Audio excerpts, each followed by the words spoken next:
ser sincera, essa rotina de acordar de madrugada, treinar em jejum, tomar um banho premium, meditar, ler só depois de trabalhar, até existe. Mas ela não existe para quem trabalha 8 horas.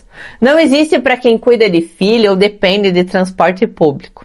E o mais importante, só existe para quem tem uma equipe e funcionário para fazer as coisas enquanto grava esse vídeo.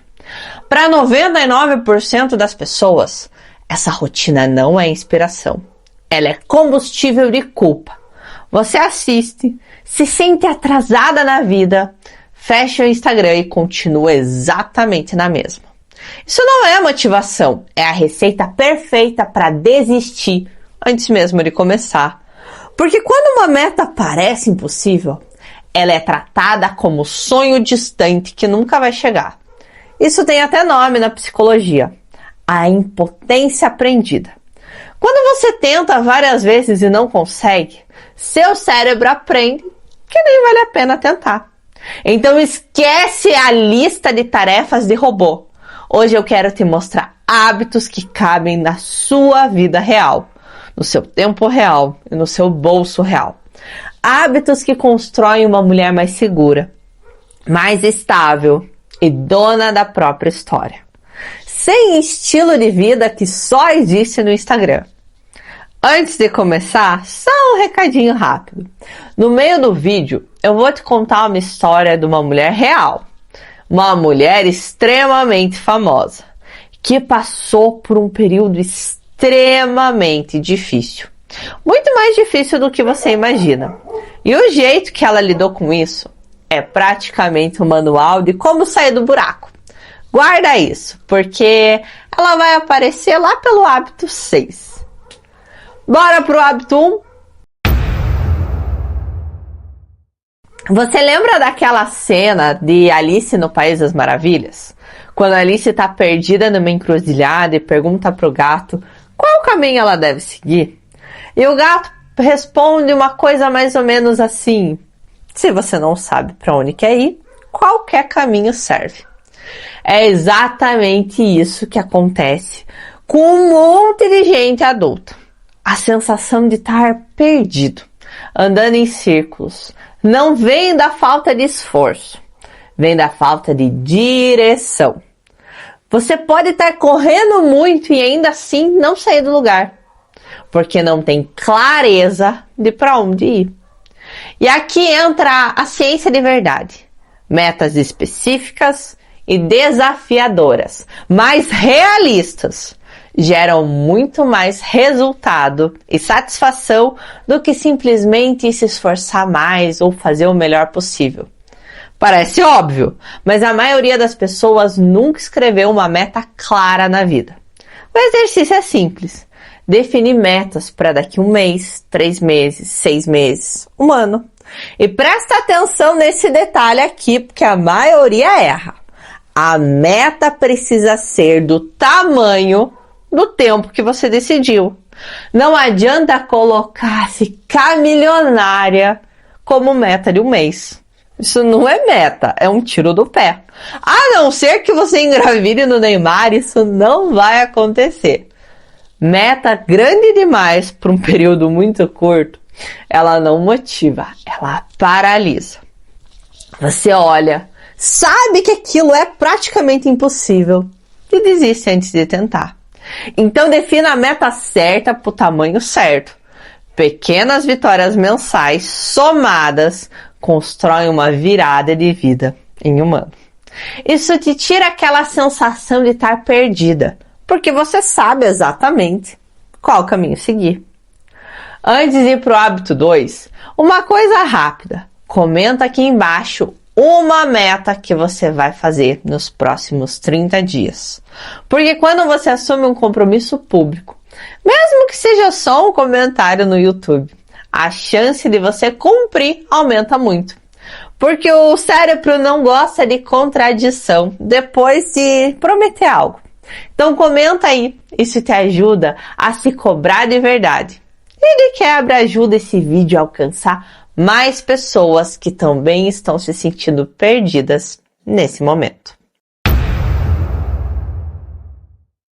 Calma, eu não tô falando para você virar a Graciane Barbosa. Longe disso. Aqui a conversa não é sobre o corpo perfeito. É sobre autocuidado de verdade. Atividade física não é sobre aparência. É sobre função. Exercício regular está associado em dezenas de estudos a menor risco de doenças e é literalmente o teu passaporte para viver com 70, 80 anos com mais autonomia, sem depender de ninguém para te levantar da cama. E também melhora diretamente sintomas de ansiedade e depressão, porque o movimento libera neurotransmissores como serotonina e endorfina, que ajudam no seu bem-estar em geral, inclusive no que diz respeito à saúde mental. Só que ninguém fala da mente, só se fala do corpo. E aqui eu quero te provocar. Você já parou de pensar que o exercício também é uma das formas mais rápidas de aumentar a tua autoestima e confiança? Não pelo espelho, pelo simples fato de você cumprir um compromisso que fez a você mesmo. Toda vez que você treina, mesmo com preguiça, o seu corpo se registra. Eu disse que ia fazer e fiz. Isso é combustível emocional puro. Então esquece a ideia de que exercício tem que ser sofrimento numa esteira. Vai numa aula de dança, entra numa academia, caminha no parque ouvindo uma música que você goste. Eu não sei, encontre um exercício que combina com você e coloque ele na agenda, com o mesmo respeito que você trata um compromisso de trabalho. A vida não pode ser só casa, trabalho, filhos e responsabilidade. Se uma única coisa que preenche sua agenda é obrigação, mais cedo ou mais tarde vai vir o esgotamento. Isso também tem nome: burnout. A Organização Mundial de Saúde já reconhece oficialmente como fenômeno ocupacional. Ter um hobby não é luxo, é manutenção da saúde mental. É um momento em que você faz algo só porque gosta, sem cobrança de resultados, sem meta, sem prazo. Isso é raro na vida adulta. A gente vive tão dentro do modo produtividade que esquece que fazer algo só por prazer também é produtivo, porque recarrega a energia emocional que você gasta ao longo do dia. Não precisa ser nada sofisticado. Pode ser desenhar, jogar bola, cozinhar, o que você fizer por diversão. O que importa é ser um espaço que seja só seu, onde ninguém te chame de mãe, de funcionário ou de responsável por nada. Só você. Guarda essa dica na cabeça porque vai fazer sentido daqui a pouco. O mercado de trabalho hoje é praticamente uma seleção natural. Sobrevive quem mais se adapta, quem é mais forte. Isso não é discurso motivacional, é uma observação prática.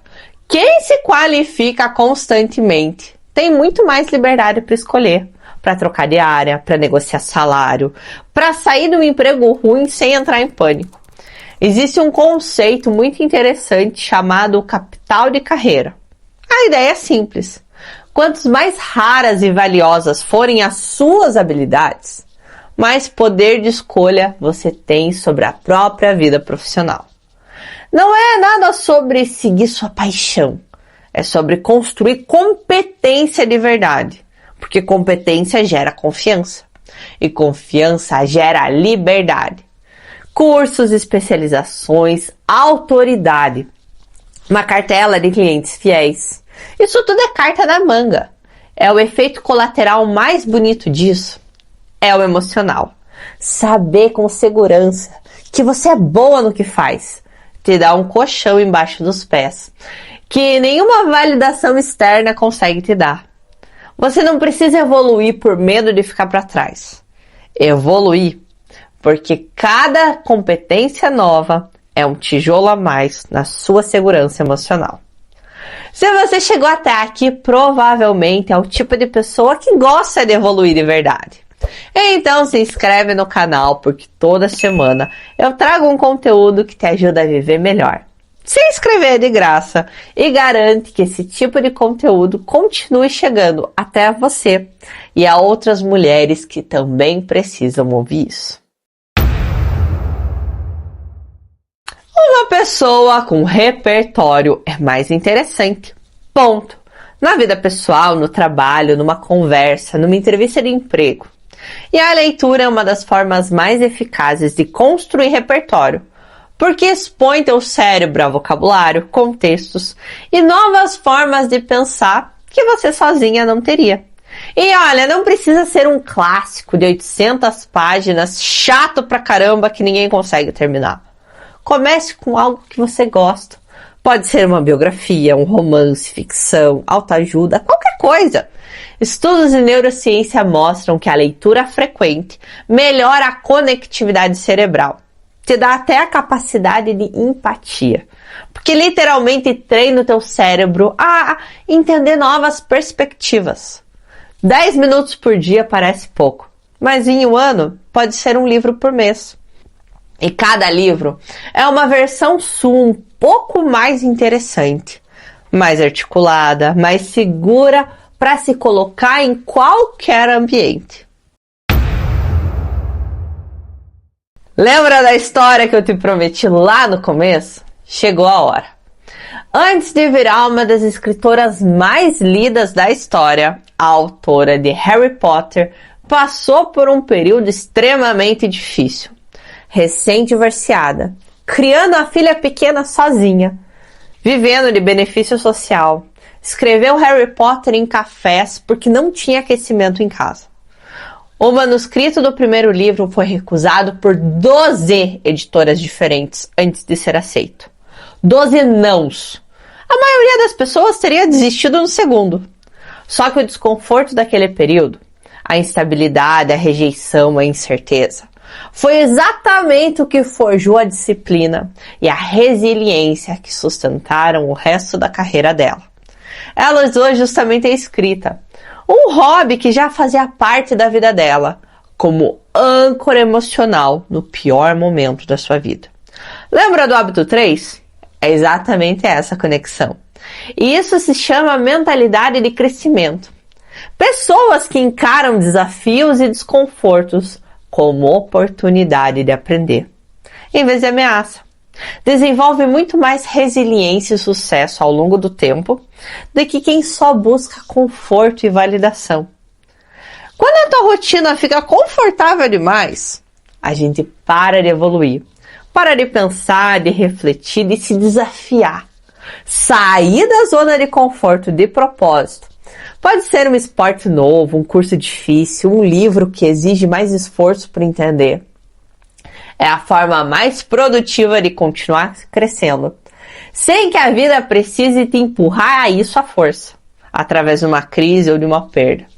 Desconforto escolhido dói bem menos do que o desconforto imposto. E rende muito mais. E chegamos ao hábito que eu prometi lá no começo, o mais difícil. E também o que mais transforma. Mantenha na tua vida só o que te deixa mais bonita, mais rica ou mais feliz. Brincadeiras à parte, viu? Mas falando sério agora. Desapego não é só sobre coisas. É sobre pessoas, ambientes e situações que não somam em mais nada na tua vida. Isso dói porque envolve o luto. O luto de deixar ir uma amizade antiga, um relacionamento que não faz mais sentido, um emprego que acaba com a tua saúde. E a gente tem uma resistência natural à perda. Perder dói quase 2 vezes mais do que ganhar algo equivalente dá prazer. É por isso que é tão difícil largar o que não serve mais, mesmo sabendo que é o certo a se fazer. Só que segurar o que não soma tem um custo invisível. Cada relação, cada hábito ou ambiente tóxico que você mantém por costume consome energia mental que poderia estar sendo usada para coisas que te deixam mais bonita, mais feliz, mais tranquila. Não dá para correr atrás de metas claras, cuidar do corpo, ter hobbies, evoluir, ler, se desafiar quando você carrega um peso morto o tempo todo. Desapegar é literalmente abrir espaço. E abrir espaço é o único jeito de deixar coisas novas entrarem. Metas claras, cuidar do corpo, ter hobbies, evoluir sempre, ler, buscar desconforto de propósito e desapegar do que não soma. Repara numa coisa, nenhum desses hábitos te pede para acordar às 5:30 da manhã. Nenhum deles exige muito tempo, muito dinheiro ou uma vida instagramável que você não tem. Eles cabem na vida real.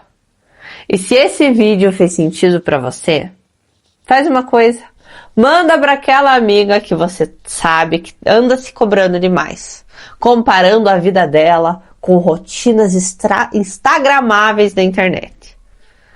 Você pode ser exatamente o motivo dela respirar mais aliviada hoje. Isso vale mais do que qualquer coisa. Já deixe seu like e nos vemos no próximo vídeo.